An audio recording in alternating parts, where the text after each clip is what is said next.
Hey everyone, how you doing? This is Amon Green, Boomerang Packers all-time leading rusher, and you're watching Packers Total Access Live, your daily source for Packer content. Go Pack, go!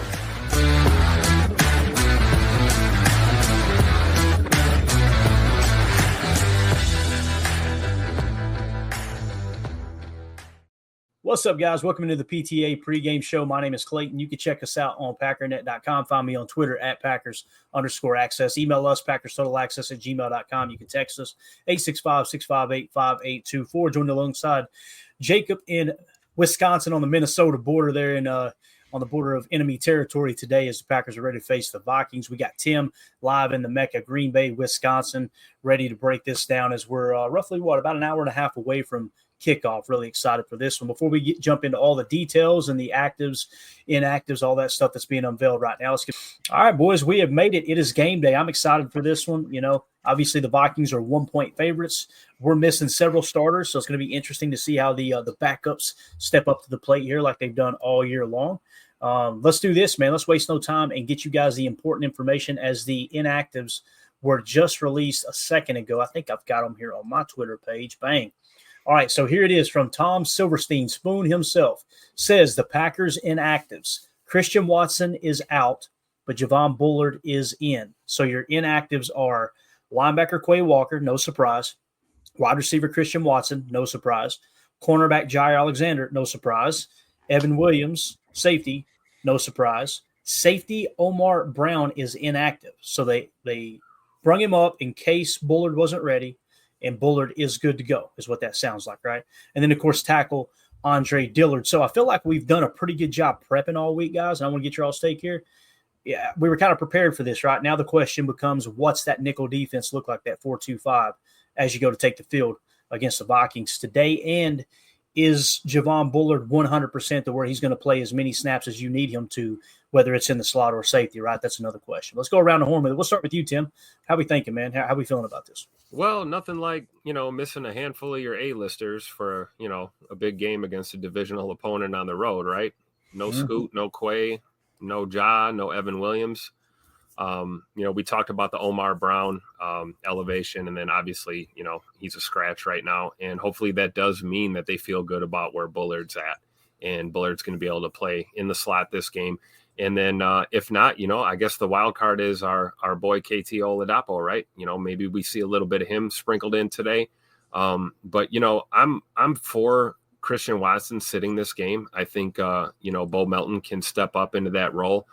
We can get big games from Jaden Reed and Tay Wicks as well. And don't forget about Romy Rome in the house. Watch your mouth. So I think it's going to be a good look all across the board. Next man up, like you posted, a few hours ago, Clayton, like you hit it on the head. This is what this time of year and this team is all about. You play for each other. It doesn't matter who's banged up, who's available, who's not, what the nerds on your, screen say. It doesn't matter. It's what happens out there on the field. So I, for one, feel as good as you can be considering you're down like 4 major players in your lineup. I don't know how you guys feel. I feel pretty good still. I just caught the ball. That's how I feel about it, man. I will say this, Jacob. It is we kind of hit on it yesterday, and you were talking about how the negative fan base is the negative portion of the fan base getting on your nerves. It cracks me up that the same people that 6 weeks ago were saying Christian Watson's a bust are now saying we have no shot to win this game because Christian Watson's out. Cracks me up. But carry on, sir. Go ahead. What do you think about this? His receiving is tough. It is. That was kind of going to be my point. Clayton stole my thunder. No, I'm kidding. It did actually register with me, and that was one of the thoughts I had, is that going into this game, I think if this is a playoff game, I think Christian at least makes an effort to play. It sounds like this is more of a same thing with Jair. I know there's a lot of conspiracies out there about this and that going on, but let's look at the facts, guys. If we don't win this game, it's not the end of the world. I know that sucks. And trust me, as a man that's sitting 40 minutes away from that godforsaken place, that dirty black hole that they call the Vikings new stadium, I think we got to take everything with a grain of salt. Today's going to be a day where, and I'm very hopeful, guys. I woke up again and I was like, I don't know why I feel this way. I just feel as if that we are progressing while they're regressing. I think that our fans are going to travel unexpectedly well once again into enemy territory. I think you're going to see about a 50-50 split, if not more, of Packer fans. We're going to be loud. We're going to be vocal. Let's go. And I think that, you know what, we're going to see. Tim said Bo Melton. You know what I want to see? I want to see a little bit of like, you know, a Malik Heath game or something crazy that we don't expect. Tight end 3, Ben Sims. You know, I want to see somebody come out and pull something out of their butt and really show us what I do want to highlight a comment here because I wanted to get your guys' opinion on this. All good. And I'm not shading you at all whatsoever. He's just let's hit up on how our offense should attack the Vikings, keeping in mind the strength of their defense against the run. I would argue that I want us to pound the ball today. Absolutely. Just if it's not Josh Jacobs, that's fine. You know, he's statistically, I think, has far and away the most rushes in the first quarter of any running back right now in the league. I want to see that trend continue, but if it's the second quarter, and even if it's a tight game, I kind of want us to pull off and maybe let Wilson and Brooks have a little shot at it just because I want to stay as healthy as we can. Tim just talked about how we're going into this game without, which I think are legit. I think Christian Watson is a star. Obviously, Jair is a star. I want those guys healthy and rejuvenated going into the playoffs. Yeah, and what All Good is talking about here is opponent yards per rush attempt, right? Yards per carry. Yep. Minnesota's second in the league at 3.9 yards per attempt. So, listen, it's going to come down to playing balanced. Of course, we're a much more balanced team than the Vikings are in the sense that they like to throw the ball a lot more often than we do, right? So that's going to come into play here big time. You don't want to keep pounding your head against the wall.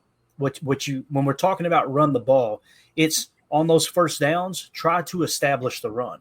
If you go out 3 straight drives and you on first down, you lose a yard, you gain 2, you lose a yard, you're going to have to throw on first down. And the reason that LaFleur chooses to throw on first down so often, it's the easiest down to throw on. But that being said, in moderation, right? That's why I've been tracking it all year long, right? So it's important. But go ahead, Tim. What were you going to say, bud? Oh, I totally agree. It's, you know, when we say pound the run the damn ball, you know, all that, what we're really saying is, you know, run first mentality, right? Let's get all of our action in the pass game off of the run game. Let's get the run game going on early downs, push the ball forward, get the line blocking downhill, and then let's run that play action. Let's run that, jet sweep and, orbit motion, things that we like to do, get a little fancy. You can do that if you establish a run game. And against the Vikings, it's not going to be an easy thing to do, but you can't run away from it the minute you get stuffed on a first down run or something. You can't just bail on the run and start throwing the ball every time you're at the line of scrimmage. Right. Exactly. And that's what we're saying. Like we've been tracking the first down passing too. And listen, I may have missed 1 or 2 here or there, but I think I've got them all pretty well. I take a lot of pride in how we chart games. Last week, obviously a huge win over the Saints. We threw the ball on first down 6 times. We completed 3 of those passes. The week before, right, was it Seattle we beat, right? Yeah, beat Seattle 30-13. We were 7 of 8 on first down passes, all right? The week prior to that against the Lions, you lose to the Lions by 3 points. They only threw the ball 5 times on first down in that game. So they didn't really get away from the run too much, it seems like, right? They really tried to run on first down, and you ended up being 2 of 5 on first down passing. The week before, you were 6 for 9 on first down passing, and you won that game. And then the week before that, you beat the Niners. You were 2 for 5. So it seems like Matt is hovering between 5 to 10 first down passes every game. And that sweet spot is when you can hit it. Let's say you do throw the ball on first down. Let's say you throw the ball 7 times. You got to hit on 4 to 5 of those on first down to have a really good shot at winning the ball game, because you're going to play from behind and you're going to play right into – I think I heard Coach Gruden say on his Gruden takes there, they have 10 different players on Minnesota's team that's got interceptions, I believe. So it doesn't matter where you distribute the ball. They are ball hogs. But also keep in mind that they are pretty bad at giving up the deep pass. And also in the slot, like we talked about, Jaden Reed's kind of primed for a big game. Go ahead, Tim. No, I was just going to say, play to their weakness, right? They give up the deep shot, get them creeping up, get them having to account for that run game, stepping down into the box. Maybe, you see some single high looks, you got some one-on-ones. That's your time to pull that play action and launch that shot play, But if you've got Minnesota's DBs and their linebackers just sitting back in coverage all day because all you're doing is throwing the ball, then you're playing right into their strengths, honestly. And it's going to be a long day if you take that approach. That's why I like what Matt has done, like, as of late. We're basically not quite 60-40. We might be like 55-45 as far as like run versus pass. Like we slightly lean on that run, but we will air that ball out. We are dynamic in the passing game with the targets that we have, and obviously QB1. So I just think, you have to have that balanced attack, but maybe lean a little more on your run game to help you in that pass attack. Yeah, definitely. Anything to add to that, Jacob? Anything at all? No. No. As always, I try to monitor the chat, and it's a completely different conversation than what's going on with the podcast usually. But just to be really clear, too old for this says, and for those that are wondering, I live, again, real close. So I understand the hate and he goes, I'm about to drive past the US Bank Stadium. Want me to talk any trash at the Bird Killer? And a bunch of people. No, just tell them that the Packers are in town and we about to rob a bank. That's how you And a bunch of people are like, what do you mean the Bird Killer? United Bank Stadium is renowned for killing thousands and thousands of birds every year because they didn't think of doing like some sort of. Why the hell hasn't Taylor Swift mentioned that, right? I'm just saying. It is honestly hilarious for. I don't listen too much Taylor Swift. It's if they ever play the Eagles, it'll probably be great or whatever. But Yeah. And listen, Edgerrin Cooper's ready for the game, boys. Let's go. My man Instagram story this out. Does it every week now. This is the way Michael Myers walking out of the burning home, and I'm wondering if Tucker Kraft had been there first. What were you going to say, Jacob? No, look, Rel said the same thing. Anyone see Coop's story today? There you go. So we threw a little modification in here for you. All right, we just went ahead and tacked that on outside of US. Got the road whites on. Let's go. I love it. The blood on the face, you know what I mean? And Grok will not let you put blood in there, so all you got to say is red paint, please, sir. We just need a little red paint on. So that is called beating the system, something that I have attempted to do my entire life. All right, let's go to the chat here. Ron Samble says, looks like Bull is up. How do you guys feel about Javon Bullard here, man? This is going to be – I feel like this guy right here. Bam. Let's go. Put the kid out there. Let's go. Put that Bulldog out there. That Georgia boy out there. Let him play. Right? He's a rookie, right? He's fine. The ankle's good. He's fine. Let's cut him loose. He's a young whippersnapper, right? Yeah, let's go. I think we're going to regret if we take Zane Anderson off the field. You know what I mean? Like, it would be tough for me to stomach this game if they put Bullard at safety, move Key to the slot, and what ends up happening, I'm not picking on any one of, whether it's Valentine or Stokes, let's say they get cooked, right? Bullard has a bad game at safety, and Zane Anderson, who really, really flashed last week, all of a sudden sitting on the bench. That's going to be – yeah. And so what are you going to end up doing? You're going to end up reverting back. You're going to move Key to the boundary, right? You're going to put Bullard in the slot, and you're going to put Zane Anderson on the field, and you're going to go out there and try and cook. So I say let's start on a good foot. I'm with you, Clay. Let's go. I feel like we should play the hot hand, put Bullard in the slot, leave Zane in is kind of where I'm leaning. Do you guys agree with that or no? I do. Let him pick up where he left off, right? He was playing slot before the injury. Right. Put him back out there. I agree. Play the hot hand. The guy has shown that the moment's not too great for him. And, this is the type of year where we've talked about it with Jordan Love being Toyota-thon, but realistically, Matt LaFleur has been killing it in December. I would argue that our defense right now is starting to kill it and really understand what they are and what they can be capable of. And you know what? Look at that, bro. I don't want to see that. You guys want to see that? Oh my Lord. And somebody come look at this. I really do feel like that this team is just ascending. I keep saying it over and over and over that a lot of guys, a lot of teams are starting to get tired. I feel like, and I've criticized the amount, especially like in the D end room, or I'm like, why are they rotating these guys so much? You know why? Because they're healthy as you know what right now, and they're raring to go. And that means that for all 4 quarters, you got guys that if the occasion calls for it, they can pin their ears back and absolutely just dominate. And one of those guys, the one that I love the most, Mr. Cox.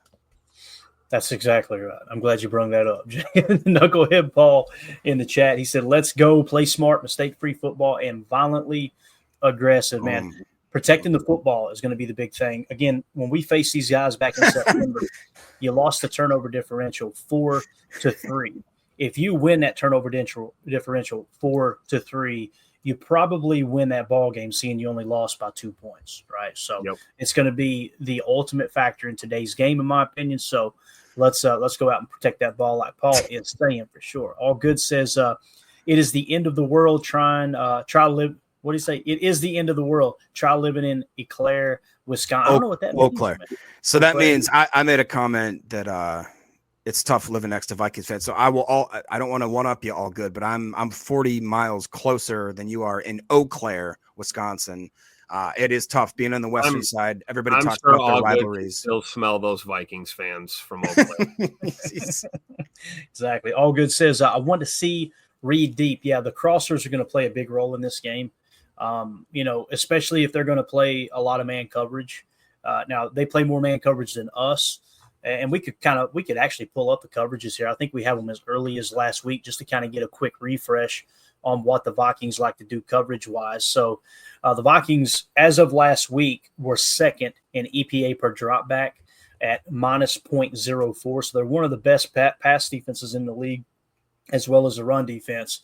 Now, when you look at what they do the most, they play cover 2 zone 24% of the time, cover 3 zone 25% of the time. So they're actually in cover 3 and cover 2 the majority of the time, cover 4 20% of the time, cover 6 5% of the time. When it comes to man coverage, they play cover 1 9% of the time. They go zero coverage 5% of the time, as well as cover 2 man. So they're really, really evenly distributed across the board, seeing it was a team that last year, if I remember correctly, played a whole lot more of man coverage. But they're going to mix it up, man. They're going to make Jordan read this thing out. And you just got to trust your keys. You got to have your guys on the same page, protect the football, press into the run like we talked about until they prove, hey, we're not going to let you run on first down.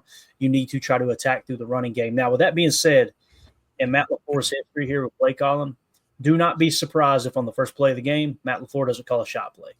Like, I could see it. And if it falls incomplete, I'm going to be madder than a damn hornet. If they hit on it, I'm going to be happy as a possum in a dumpster. It's going to happen. So keep in mind, they're a very balanced defense from a standpoint of pretty much 25% of the time cover 3, 24% of the time cover 2, 20% of the time cover 4. So Jordan is going to have to read this defense out, no doubt. Let's see. Absolutely. And the protections, like we talked about him being slippery in that pocket, right? Avoiding pressures when they do show up. So, I mean, we talk about, seeing safeties bite down. Like, you're going to see that with Harrison Smith. You know what I mean? He's gonna come down into that box, maybe 8 or 9 or 10 times it's going to be sugar, but that one time that it's not, you got to be ready for it. And Jordan's been so good at extending that pocket and also taking the the safe shot rather than the let's win it all with one throw shot. And that's what builds momentum when you're trying to put a drive together. You can take those deep shots and you may hit on them half the time, but when you're missing, man, that can really stall your drive out. So I think we just got to play our game and, be accountable there at the line of scrimmage. I completely agree.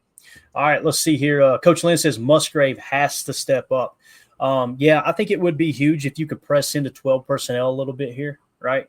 If you go 12 personnel with Musgrave on the field, the strength of Musgrave is he's a better receiving tight end than blocking tight end, obviously. Musgrave stayed on his feet. So what if you showed 12 personnel, right, and attacked as if it was 11, right? Having your boy Tucker Kraft playing attached and then motioning and flexing out Musgrave, you might be able to catch them at a little bit of a disadvantage because that's definitely, if I remember correctly, that's something we didn't have. Was he available? Did he play that early in September? I'm trying to think of when he got hurt. He may have been on. It was end of September, wasn't it? I think so. So that might have actually been the game he got hurt. Yeah. So anyway, we'll keep an eye on Musgrave. I agree, Coach. I think he could play a big role. But with Christian Watson out, you would think they would press into 12 a little more than they normally would. But also, you can't sleep on Bo Melton. You guys remember it was this time last year. Was it against the Vikings last year that he had a 100-yard receiving game? I thought it was. Wasn't he? Was some stupid stat that he was the only Packer receiver to get over 100 yards? I mean, even if Bo's the guy that's taken over that jet motion, right? Those looks we would run to Scoot, let him do it, and then maybe guys like Wicks, Rome, and Reed, those guys are eating, and Bo's just dragging coverage all over the field all night long because we know he's got the wheels, right? He's the fastest guy on the team. Yeah, and he had a 14-yarder last week, right? If I remember correctly, he had a 14-yard end around. So Yes. They might have just said, "Hey, let's get the old Lamborghini out of the shop here a second and make sure the gas is good in it, right? You know how that goes." So, put it in neutral, step on the gas pedal a little, rev that motor up. Let's go. Anthony in the chat said, "Get Scoot ready for the playoffs." Yeah, it seems like that's the route they're going to go, and I have no qualms with it at all. 2-0 for this. In typical Minneapolis fashion, I woke up from the police investigating a stolen vehicle that ran into my neighbor's house. All right, there you go. You heard it from a fan. That's terrible. That is terrible, Chuck. Andy Watkins, worried about Addison. Listen, two of the best receivers in the game here, man. Obviously, Addison's grading out significantly lower than Justin Jefferson, but he's still in the 70s, if I remember correctly. He was my top receiver the year he came out in the draft. And I know some people were worried he's maybe a little undersized, this and that. He's proven to be a really good receiver, and it's a good 1-2 punch, and you can't sleep on Hawkinson either, man. Yeah. Hawkinson, I feel like, is a very, very, very underrated tight end in the league for sure. So I feel like that's why I like Javon Bullard being in the slot. You know, let him play that physical game. You know, I want to see him come across, chipping a tight end. You know, be physical. You know, in that 5-yard area near the line of scrimmage early in the play, and I think Bullard can help us tilt the game a little bit. At least fight that battle. You know, with that tight end room. Yeah, definitely. Jen Wright in the chat says it's still Tupac December though. So let's go. Very good point, man. My man is just lights out in December. There's no about Tupacalypse up in Minnesota today. Let's go. For a coach that gets labeled with he can't win the big one, boy, he sure wins a lot of clutch games in December when the playoffs are on the line, does he not? You already know. Most of the time you get in December, it's playoff football. It really is. You're kind of fighting for your playoff life there. Dennis says December to remember sales event. I love it. I love it. So we need Gronk to create an image of Matt LaFleur on a used car lot, right? And it say December to remember sales event. We need that. So we'll make that happen for sure. Let's see Brambo in the chat. I lived in Wisconsin and worked in Minnesota, paid taxes for the U.S. Bank Stadium. That's terrible. Yeah. Isn't it funny, too? Like, that's one thing I did crack up with this whole rivalry between the Packers fans and the Vikings fans. You know, Mike Florio with Pro Football Talk, you guys know he's a diehard, Vikings fan. I don't know who's more annoying, Florio or Paul Allen. One of the two. Paul Allen. I think Paul Allen too, but you're right, man. Florio's a close second.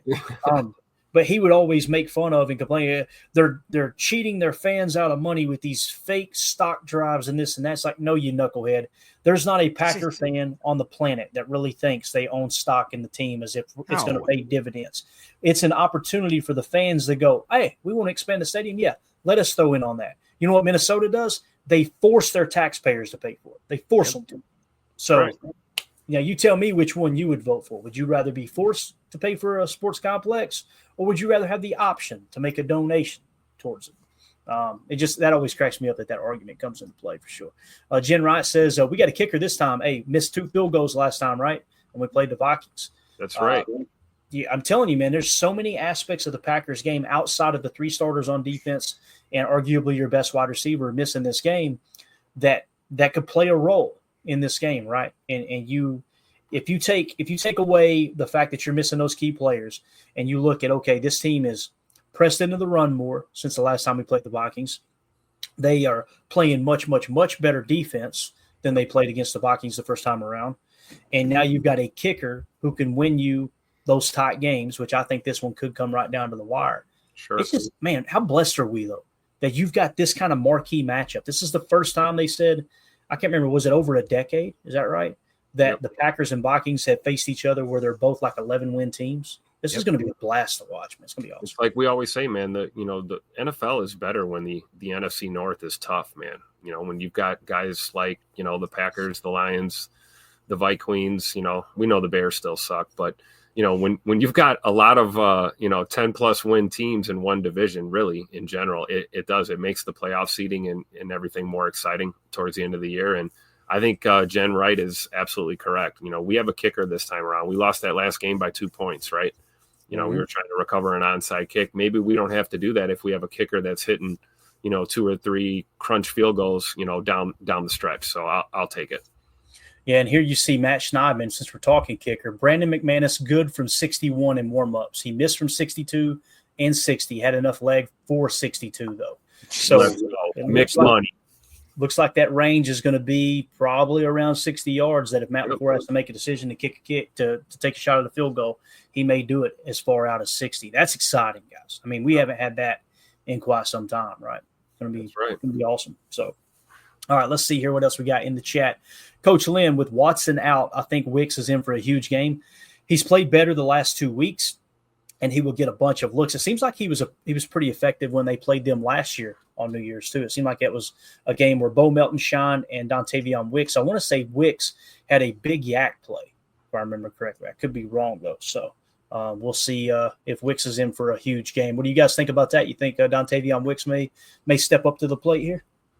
I think every time Minnesota wants to run zone, let's look at number 13 because he has a knack for running a great crispy route and then sitting down in that open space in the zone and just being a completion magnet out there. So I would agree with Coach Lynn. I think, and a huge game for Wicks would be, 5, 6, 7 catches, 100 yards. I mean, I don't care, tutters or not, whatever. Be effective in helping this offense march down the field. I think Wicks could be a huge advantage for us today.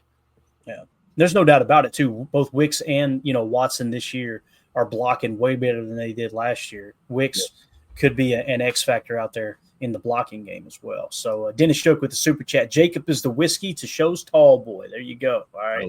Appreciate it, Dennis. Thank you for the super chat, buddy. All right. Coach Lynn, with Watson out, I think Wicks is in for a huge game. We just hit that one, right? Here we go. Holmes. Ben Sims is our fastest tight end. Has played well. I love Ben Sims. Me too. And I know this is a very, very, very unpopular opinion. I would rather have Sims out there than Musgrave. That's just me. Based off of what we've seen up to this point. Yeah, and listen, you might have Musgrave may be the best number 3 tight end in the entire National Football League, right? But I do feel like Sims has showed more in a blocking game, and he showed that when he's gotten his opportunities, he'll catch the football too. But hey, what a great time, an opportunity to, with Scoot out, we talk about these other receivers stepping up. What if, this is a game where we see Musgrave, flexed in there as, a receiving threat, and we're not asking him to do too much blocking or, down and dirty tight end work. Maybe we're letting him stretch the field for us a little bit and let some of our receivers go to work. That's an option as well. Cause I'm with you, man. I think Ben Sims is a monster, man. Him and Tucker Kraft, man, they look like long lost brothers. They're like, like the twin gunners, right? You got Tuck Norris and you got Mr. Sims over there. I love it. I wonder if anybody in the chat right now could do a RAS average between Tuck Norris, Musgrave, and Ben Sims, because I have to bet it's above 9.5. I think. Yeah. Oh yeah, and they're all probably real close to each other too. Yeah, I can see that for sure. Just coming through Twitter, making sure we're not missing any updates. I was trying to find the Vikings inactives. You guys talk for a minute. Hit on some of those chats. Let me see if I can find the Vikings inactives here. Tim, you want to grab him?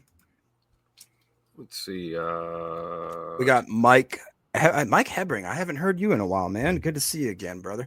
It says the Vikings are a main rival for me as well. Born in Grand Mariaz, grew up in Chippewa Falls. Oh, I know where that is. I used to play them in high school in Wisconsin. It's always been the Vikings for me. That's just for me as well. When you grow up in the western part of Wisconsin, you just can't help but it just happens that way. That's what's so unique about this year. I never thought I could hate a fan base more than I hate the Vikings. And then I ran into some Detroit Lions fans this year.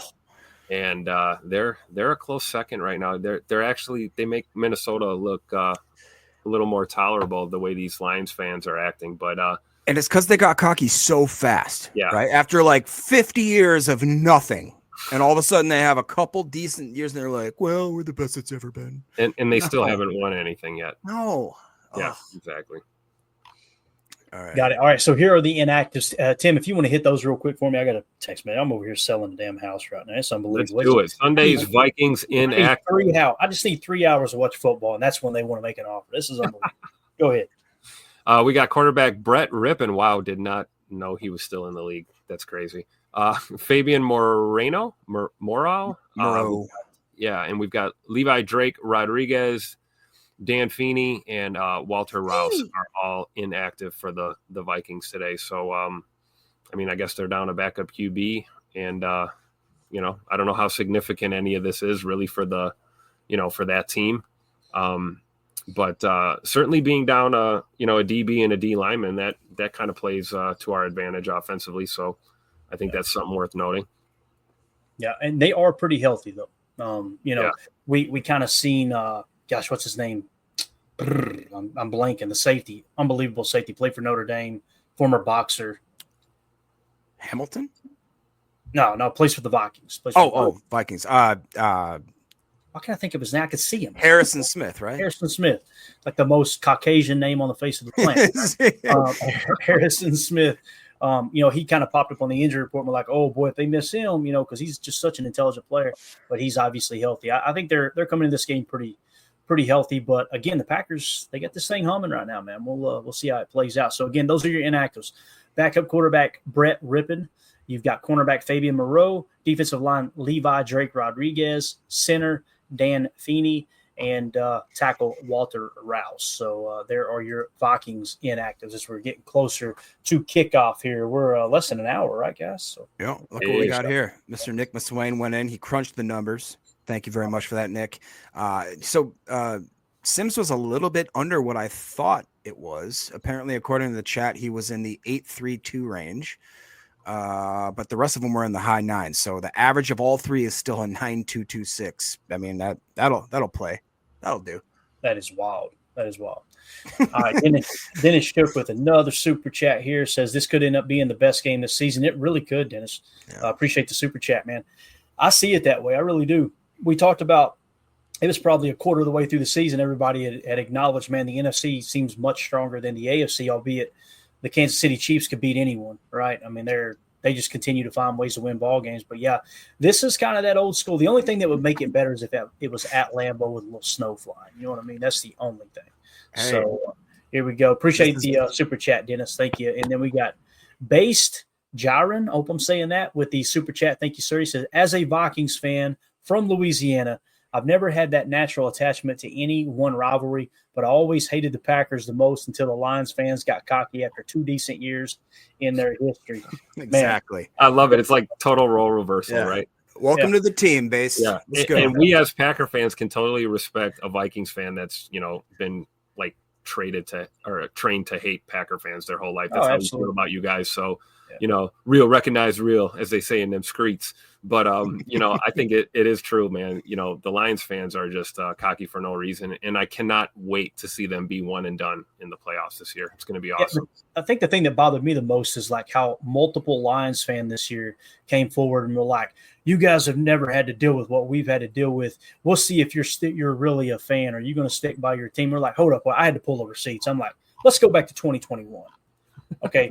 The first full season that Dan Campbell was your head coach, you were dead last in average attendance, right? You had paper bags over your head. Yes. Yeah. And on top of that, they go, well, we got a small seating. No. We did the research there too, partner. Go double check. You averaged 14,000 empty seats in your stadium every single Sunday. Yep. And you're going to sit here and pretend like we were by the whole time. Get away from me with that crap. I'm too drunk to taste that chicken, Ricky Bobby. Sorry. That is things could be a lot worse. I could be a Bears fan. It's like Lions fans. It's like they sit back and go, man, thank God no one else has access to the internet. We can lie our asses off. It's just wild. It's wild to think about. So, but yeah, thank you for the super chat, Base. Good luck today, buddy, to your Vikings. They got a hell of a team this year, man. This is going to be a really, really good battle today, no doubt. All right, let's see here. There was another Vikings fan in here earlier. I think we might have missed it. I apologize for that. There was one in here just saying, hey, it should be a good game. So we definitely appreciate the respect. Going back. Yeah, that's right. That was I don't know if we can find that comment or not. That was back at the top. I did see that. It's all good. It's all good. Basically saying that, hoping for an injury-free game. Let's have a good football game. These are two playoff teams getting ready to battle it out in the NFC playoffs, and you just don't want to see anyone go down late in the year. Yeah, no doubt about it, man. Let's see. Your number one Packer fan, Vikings have a lot of weapons on offense. You can't stop them all, but every fighter can lose from one key punch to keep slugging it out. The big thing here is you got to pick your poison. You got to say, okay, what are we going to stop? And you guys know my opinion. We know that Sam Darnold has been as good as anyone at handling pressure this year. So just rush 4, get exotic with the front look, but always bring 4, have 7 in coverage. He burned you a couple of times on third down scrambling the last time you played him. So make sure you have good gap discipline. Don't let him get those cheap third down, move the sticks plays by scrambling out of the pocket, right?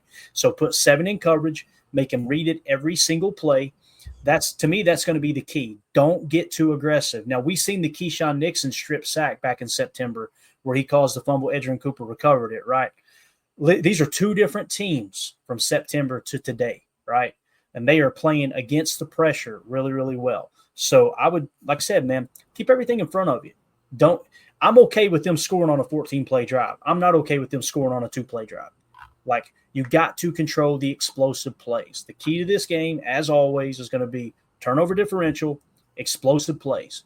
And we got an officiating crew. What's his name again, Tim? What's that gentleman's name? Carl Cheffers. We got General Carl Cheffers out there tonight.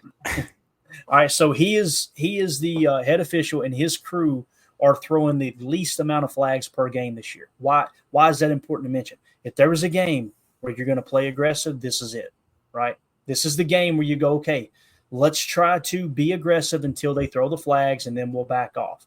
You know, when you face someone like a Ron Tolbert or a Clete Blakeman, it's like, hey, boys, come on now. You know, if you breathe on somebody, they're going to throw a flag. So that being said, still watch the extracurricular, right? Let's watch the old diving on the pile late and the late hits on that kind of stuff. We gotta anything obvious is going to get called today. Yeah, Enigbari is not going to get away with that today if he goes diving on the pile. It's not going to happen. Base Jiren in here, the Vikings fan said the Vikings offense is much better than it was in week 4, though. Very good, very true. That's what you guys don't understand. Yeah, they've definitely improved. There's no doubt about it. But what's crazy is you guys were leading that game by like 30 points. Yeah. Right. And the Packers defense caught on in the second half. So this is a much different Packers defense than it was in week 4, too. That's what you don't understand. Edgerrin Cooper was not getting significant snaps. That dude's grading out as the 8th best linebacker in the league right now. Xavier McKinney, they tried Xavier McKinney a couple of times in that game. One of them was picked off, or they tried the leak out corner route to Aaron Jones, and he jumped it like taking Mountain Dew from a damn baby. That stuff is going to come into play too. These are 2 different teams. That's what's a beautiful thing. I love it when division rivals play early in the year and then really, really late. Because it might as well be a different season. It really so should. True.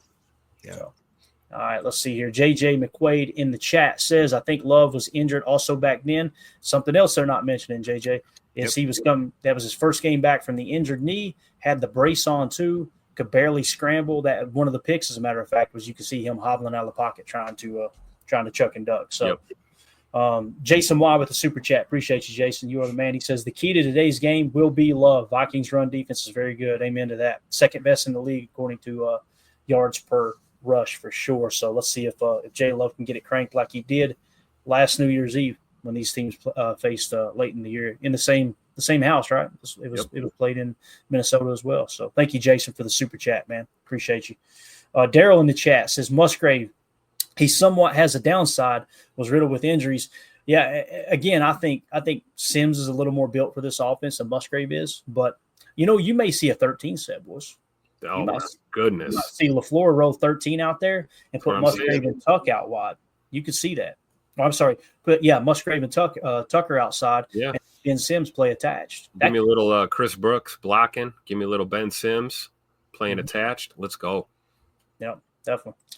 Two-tone in the chat. I hope Atlanta wins. Tampa's looking scary. They are, man. When they get hot, Tampa is as good as anyone. They're beating the Panthers right now 48-14 in the fourth quarter.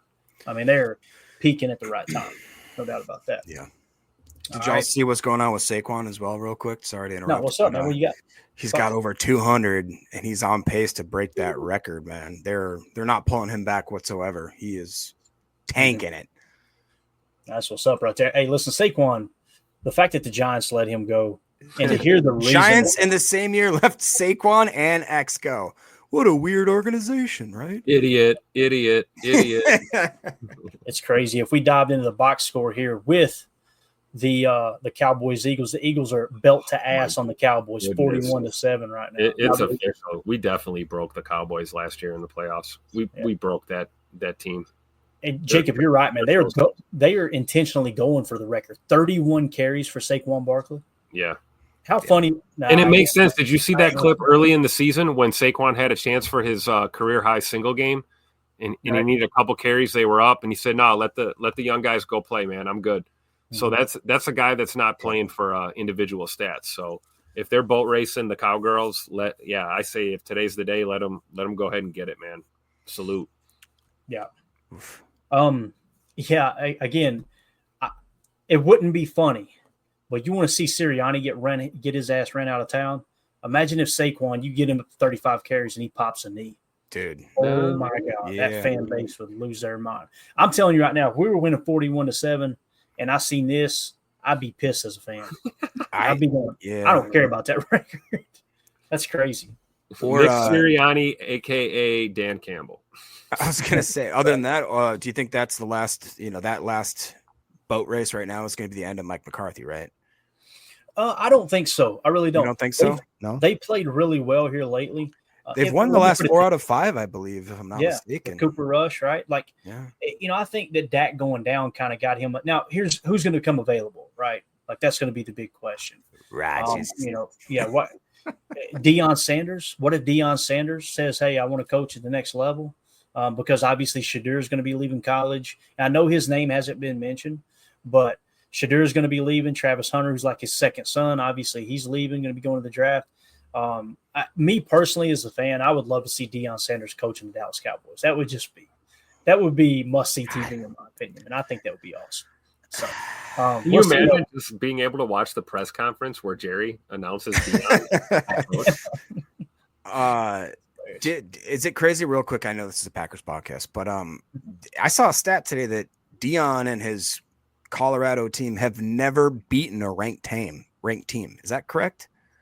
I don't know. It doesn't sound right to me for all the hype that they get and all this. I thought I saw that, but hey, chat, let us know. Jamie in the chat. But that hype is still warranted, right? I mean, absolutely. That program was in the toilet when Deion took that job, so we can't take any credit away. Beat by like 30 yesterday, though. His first year in the bowl game, right? We're talking a bowl game, though, right? Yeah. So his first the bowl games are the biggest waste of damn time, boys. It's unbelievable. But I want to say his first year coaching, he doubled the win total from the previous year. And then his second year, they were a ranked team a couple times during the season. So it's like Tim said, I mean, they went from bottom of the barrel to next thing you know. I mean, like last I heard, I think it was the second highest recruit in the entire country, a Georgia kid running back signed at Colorado. That stuff did not happen, So, now how long will he stay there and build it? It sounds like, Tim, I think you've talked about it. He's going to stay there, right? I mean, it sounds like he is hell-bent on staying in Colorado. I mean, that's what he said when he took the job, right? That he wanted to, help, mold the minds and futures of young players, young men, and didn't really feel like he was called to coach professionals. But of course, we've got, NIL and all this. So let's be honest, they're all pros now at this point. So you're going to deal with, ego and all that stuff. But I do think there's something to be said about that. I mean, that's obviously why he felt called to be a coach in the first place, was to help young players. And if that's his passion and getting guys to the NFL, then I think he's probably going to stay. Whether or not that's at Colorado, maybe he's at another program in a few years, who knows? But I think it would take, you're right, like a Jerry Jones offering you head coach of the Cowboys type of job for Deion to probably even think of it, Yeah, I think so too. Put that Vikings fan chat in there talking smack. Put it up on the screen real quick. We got to get. Yeah, we got some screenshot stuff here. Yeah, Jake, we got to grab that comment. We got to grab some receipts here. If you'll just put that comment up, I got it marked there. Can you see it, Jacob, or no? Is your screen small? No, I don't see it. What are you talking about? Here, I got it. I marked it. Yeah, right here. I got you right here. Here's a guy. Oh, yeah. Okay. Funny boy Rhodey says, are we going to smoke the Packers pack again today? Skull with the sweep with the broom. All right, listen, we're going to tell you the same thing here, funny boy, that we told everyone else. That may happen. And if it does, we will be right here for the post-game show. You swing back through, take your victory lap, and we'll tip our cap. But if it doesn't happen, we have the recibos here, okay? So just don't think you got enough hair on your ass to swing back through the post-game show if we somehow beat you guys being underdogs today. So just keep that in mind, all right? we'll see if you come back through, and we'll flash the screenshot on the screen saying, hey, guys, do we need to put Funny Boy on the back of a milk carton or not? All right, we'll be here. I mean, maybe he was just making a joke, like he is Funny Boy after all, right? Maybe this wasn't serious. That's true. I mean, maybe it's just a joke, just like the chant that you guys stole from a soccer team, I just love the fact that they're talking so much trash. Like this makes me feel a lot better about the game. Yeah, right. Let's go. Better about the game because there's no one. What was it? Nine of the 10 analysts on NFL Network picked the Vikings to win this game. We've got 4 starters out, 3 on defense. I love it. Give it to me. Inject it in my veins. Give it to me. Exactly what I'm talking about. You can't have the underdog without the dog. Let's go. You guys keep hitting the comments there for me real quick. I'm going to try to put the screen grab in the data. We got a lot of Vike fans in here. I don't know. Are we in your head, guys? I mean, what's going on? What are they going to do? Listen to Paul Allen? I mean, That's come on. true. That's true.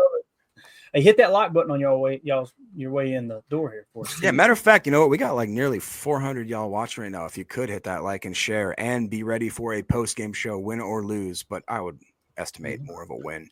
So yeah, I mean, it sounds like they pretty much got this one in the bag, boys. I mean, I think they do. There we go. We got that screen grab. We'll continue to grab these receipts in here just in case something goes terribly wrong for these Vikings fans. So, all right, let's see what else we got here. I'm going to go to the Packers page real quick and see if we got any updates on the field. I love that the Packers on their game day coverage, man, they do a good job of just kind of keeping us up to date when the guys take the field and all that good stuff. You got captains yet? We get captains announced? Let's see. They should have it up there sooner or later, right? Let me go ahead and hit refresh here and see what we got in terms of captains. Oh, they're already taking the field too. Let's go, man. Oof. So first of all, these are the guys pulling up the work earlier today. There you see Ben Sims. Ben Sims and Tucker Kraft seem to like. They have really gelled well. Like I said, man, it's like stepbrothers, right? Did we just become best friends? Every time you see one, you see the other, no doubt. And then the Packers tweeted this out and put must-see CV as Carrington Valentine going to get an opportunity to shine on the big stage. Let's go. With Jair Alexander out, arguably one of the best corners in the game. So it's going to be fun to see if Carrington Valentine is up to par there. We had the inactives we already hit on. Here we are getting warmed up on the field there at US Bank Stadium. Jacob, how do you feel about it, man? How do you think this one's going to go, dude? Do you think the Vikings run away with it? Do you think it's a close game? Do you think the Packers come out and say, you know what, we're tired of all the crap talking that the Vikings fans have been doing. Let's just go ahead and boat race these knuckleheads. What do you think? I've got a real – I don't even want to say a quiet confidence. I've got a pretty – I mean, I've been saying it for a few days now. I just feel like that this team is in a position where this isn't too big for them. We've seen that, I believe, in past, being obviously for the second year in a row, the youngest team in the league. This is a big moment. But the thing is people forget that this very young, newly organized young group of men actually have quite a bit of experience in the playoffs. They know what it's like to actually have a lot of pressure beyond them. Jordan Love is the guy that ascends the Toyota-thon at the end of the year.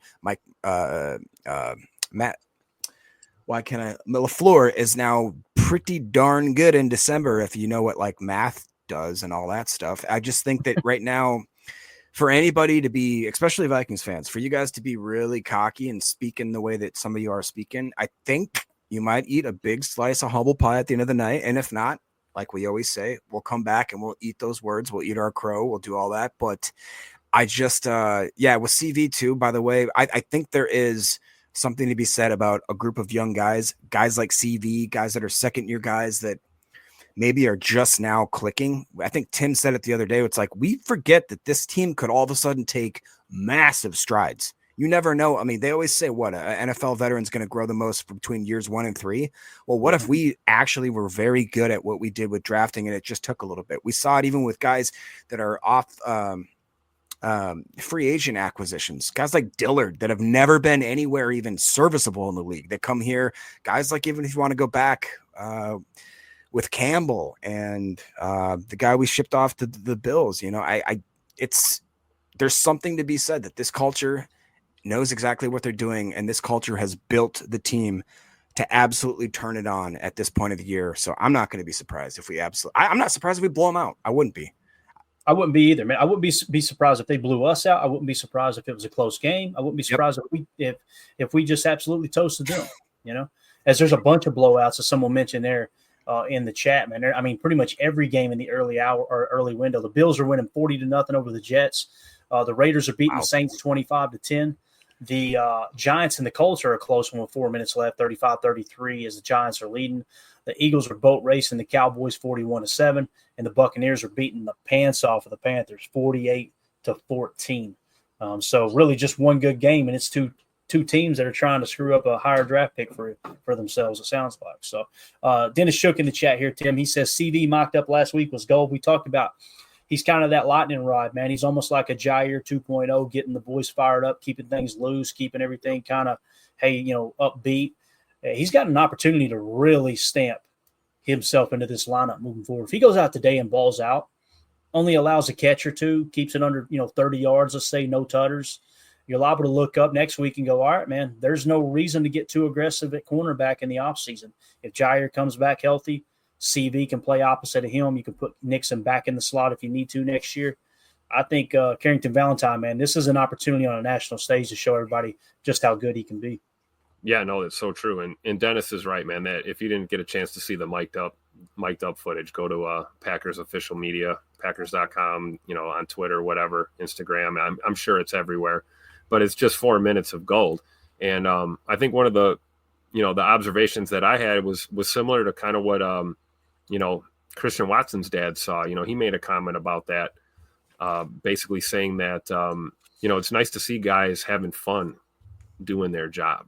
And when you've got that degree of looseness and you're having fun and you're remembering to hype your teammates up, keep the energy high, have fun out there. Remember, you're a grown ass man getting paid millions of dollars to play a kid's game. Have fun out there. And then all that pressure, all of that seriousness, yeah, it's there, but that just lingers below the surface. Let your heart and your athletic ability shine out there on the field and play for that guy next to you. And we've really seen, Carrington Valentine step up in the absence of Jair. He's basically kind of filled that role in that secondary. And then obviously you got guys like Keyshawn, you've got Xavier McKinney back there. I mean, we're not short on personality in our secondary room, but Valentine is kind of becoming the glue for that DB room, and it's something really great to see. Not bad for a second year 7th round pick out of Kentucky that a lot of people slept on. So I'm excited for it. Can't wait to see him shut down Jefferson today, man. Yeah, definitely. Dennis Shook in the chat says, I love the all whites, boys. Who is Jacob wearing? Tell him who you got on there, Jacob. It might be a little difficult to see. Yeah. So I'm wearing one of the old school jerseys of Mr. Lynn Dickey. The original 12. The original 12. And as I told Clayton and the guys before we went live, this was the one. This is the second time I've ever worn it. I wore it to the first time I ever met Clayton in person when we played the Rams, and we won. But I do have a stain. I think it looks like a little ketchup or blood. I'll go with blood. That's way cooler. Or barbecue sauce. It's probably barbecue. Yeah. I didn't have the heart to wash it because, as you guys know, I'm not superstitious, but I am a little stitious. A little stitious. So just a little stitious. Let's hear Jay Cole says Baker Mayfield has 359 yards and 5 touchdowns. Now you can look at that. You can look at that 2 different ways, though. You can go, man, Baker having a game, right? But you can also go, boy, if you're having to rely that heavily on the passing game, you better be more balanced than that in the playoffs, because you're not going to go into the playoffs throwing for almost 400 yards, 5 touchdowns. It ain't going to happen, right? Yeah. So Playoffs. It almost feels like, yeah, they're going to get all amped up, be all pass heavy, get in the playoffs, throw 3 picks, and get routed in the first round. I could see that happening too. So, Greg Rice just has to. I could not. He says Jake loves Cox and Dickey. Who knew? Yep. Who knew? Unbelievable, Tim. The stuff we put up with in this show. You're an amazing person. You know that, don't you? All right.